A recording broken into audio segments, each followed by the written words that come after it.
Bonjour et bienvenue sur la chaîne Think Outside the Box. Mon nom c'est Nadia, c'est une vidéo orientée pour les clients Uber Eats, toute personne qui est habituée avec la livraison de nourriture à domicile. Une vidéo orientée sur toutes les coulisses, comment que ça se passe derrière. Pourquoi? Parce que je suis cliente et livreuse Uber Eats depuis à peu près 1 an et demi. Puis à chaque fois que j'en parle dans mon entourage, la réaction est la même, c'est on le savait pas que ça se passait comme ça ou on le sait pas ça. Première chose à savoir, comme Uber est un service de mise en relation, il va se prendre une cote sur les frais de livraison pour les clients, mais aussi chez les restaurateurs. Donc, tout le monde paye une petite cote pour que tout le monde, ce beau monde-là, soit mis en relation. Maintenant, que ce soit Uber Eats, que ce soit n'importe quel service de livraison, même Facebook ou YouTube, le secret est dans l'algorithme, ce qui fait que tout ce que je vais vous dire est tout à fait relatif. C'est vraiment le nerf de la guerre. Moi, je vais y aller vraiment avec mes observations puis mon expérience. Aussi, notre application fonctionne avec des GPS intégrés, ce qui fait par exemple que quand vous faites livrer, vous pouvez voir la belle petite voiture se promener.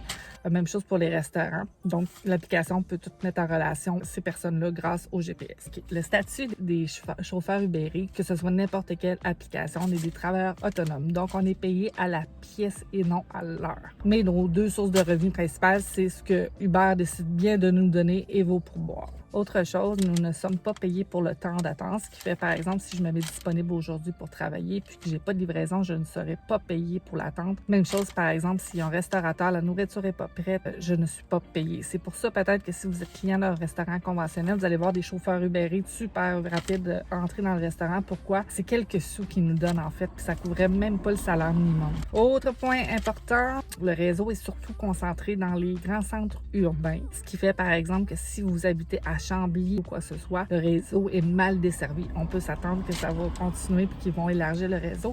Mais pourquoi que je vous parle de ça, c'est vraiment une chose importante puis un des points que les gens ils catchent pas encore vraiment, c'est que nous, on est payé du restaurant au client. Mais aussi, par exemple, si moi, j'ai mon réseau de restaurateurs et surtout à Brassard puis j'ai une livraison à Delson, je suis payée pour me rendre à Delson, mais je ne suis pas payée pour revenir dans la zone de restauration à Brassard. Ce qui fait qu'on peut comprendre que le 30 km que je dois revenir, je ne suis pas payée. Donc, l'essence, l'usure de la voiture. J'aurai pas de livraison qui va rentrer. Par le lien avec ce que je viens de parler. Ça se peut que lorsque vous allez faire une commande, dans le cas d'Uber Eats, si vous dites il n'y a pas de livreur dans votre zone, ça se peut. Ça se peut que le restaurateur ne soit pas desservi par Uber Eats. Ça se peut aussi. Pour les gens qui habitent à l'extérieur. Ça, c'est vraiment un truc. Mais en fait, c'est un truc là, qui peut s'appliquer à plusieurs personnes, que ce soit que vous habitez en centre urbain ou plus en région. Quand vous voyez la petite voiture se promener, moi, j'aime vraiment ça. Je trouve ça super cool.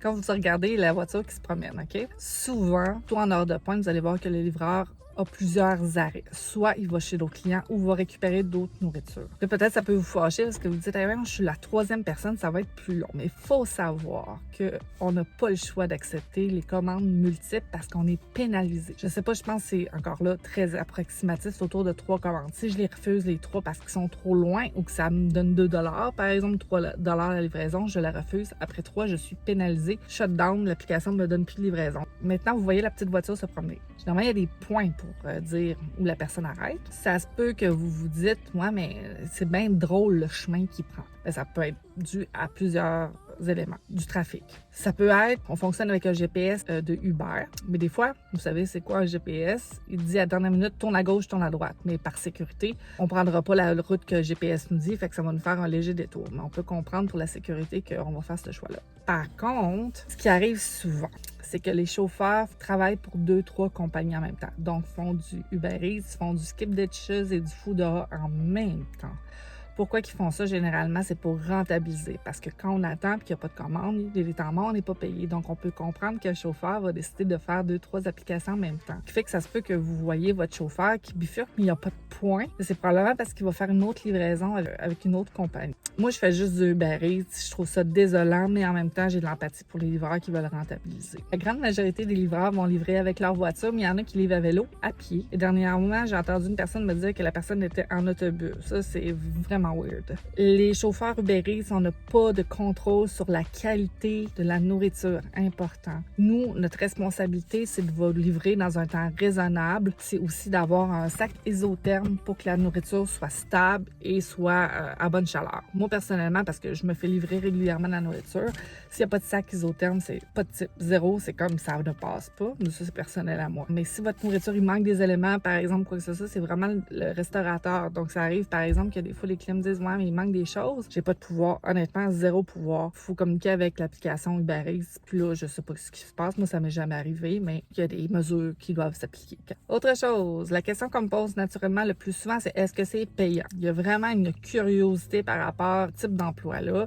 Le monde veut savoir si c'est payant, comment ça marche. Il y a une fascination. Là, on entend vraiment plusieurs choses par rapport au salaire Uber Eats. On entend du 4 de l'heure, puis en même temps, on entend que c'est l'Eldorado. OK? Là, on va se dire les vraies affaires. Il n'y a pas d'argent facile dans la vie, que ce soit n'importe quel corps de métier. Uber Eats vend beaucoup, mise beaucoup là-dessus. Uber Eats ou même d'autres compagnies pour dire t'as pas de patron. Tu fais ton propre horaire. Sauf qu'on s'entend que si tu commences la nuit, tu as une livraison à l'heure, Uber te donne 2,5 $ de l'heure, puis que tu as 1,5 $ de pourboire pour un McDonald's, tu auras toujours bien fait 4 piastres de ton heure. Moi, personnellement, je travaille environ 20 heures semaine, juste dans les heures de pointe de nourriture, et je réussis à gagner un 15-16 $ de l'heure. Donc, non, il n'y a personne qui fait le fortune avec Uber Eats, puis quand vous avez un frais de livraison, dites-vous que c'est vraiment une minime partie que les chauffeurs ont, donc le pourboire est vraiment important. On a, comme j'ai dit tout à l'heure, on a le choix d'accepter ou refuser une commande.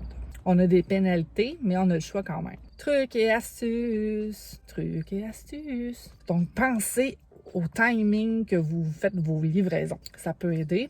Aussi, si vous habitez dans une grande tour au centre-ville, que ce soit votre entreprise, tout simplement que vous habitez dans une grande tour à condo, peut-être un conseil, descendez en bas ou donnez peut-être plus un plus gros pourboire. Si vous avez des petites commandes à faire pour une personne, faites-les pas sur les heures de pointe, et encore moins le vendredi, samedi, et encore moins si vous restez à l'extérieur des centres urbains.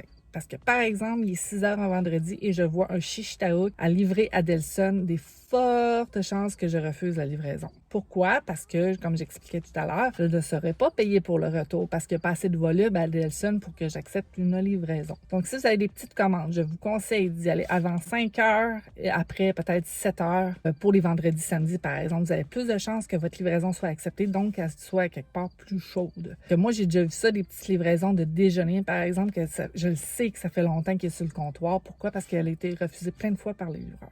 C'est qui fait de la livraison Uber Eats? C'est vraiment varié. À Montréal, moi je suis sur la rive sud de Montréal, beaucoup de personnes immigrées. Il y en a plusieurs. Mais il y a aussi des jeunes, des vieux. Il y en a vraiment de toutes les classes sociales. Il y en a qui font ça à temps plein. Il y en a qui font ça à temps partiel. Il y en a, écoute, j'ai connu du monde là, qui avait des super de bons emplois, mais qui faisaient ça en sideline parce qu'ils voulaient voyager, ils voulaient se ramasser de l'argent. Il y en a qui dorment dans le char parce qu'ils font des 80 heures par semaine. Il y a vraiment une grande variété. Est-ce que les livreurs se parlent?